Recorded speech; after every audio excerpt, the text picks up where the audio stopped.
ముఖ్యంగా మన సీఎం ముఖ్యమంత్రి గారే మఠానికి వచ్చి మఠంలోనే నేనే స్వయంగా పట్టాలు ఇస్తానని చెప్పడం జరగడం అది మనందరికీ చాలా సంతోషకర విషయం. ఎందుకంటే ముఖ్యమంత్రి గారు వస్తున్నారంటే అసైన్మెంట్ చేపించి స్పెషల్గా మన మఠానికే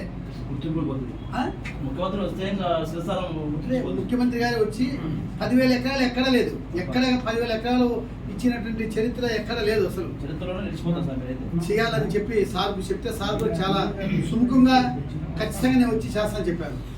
అదే రకంగా మన మఠానికి కూడా ఇంకా అభివృద్ధి పట్ల ఏమేమి కావాల్సి చెప్పడం జరిగింది. అదే మనకు రేకులకుంట ఉంది. రేకులకుంట విలేజ్ చాలా ఇరుకుబడిపోయిన ప్రాంతము, దానికి లిఫ్ట్ స్కీమ్ కావాలని చెప్పి దానికి కూడా ఓకే చెప్పారు.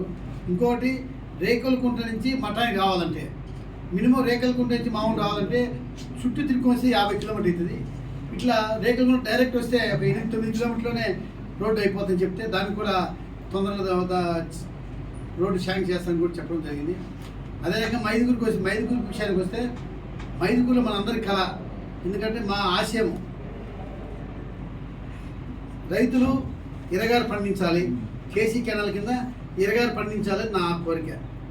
దానికోసం ఇంత ముందు కూడా మనము ఏ రకంగా ఇరగారు పండించవచ్చు, రాజుల ఆనకట్ట కర్తిగా ఎట్లా అనేది ఎక్సర్సైజ్ చేస్తే రాజుల ఆనకట్ట గురించి ఇంత ముందు ఉన్నటువంటి సీఎం గారు కూడా రాజశేఖర్ కానీ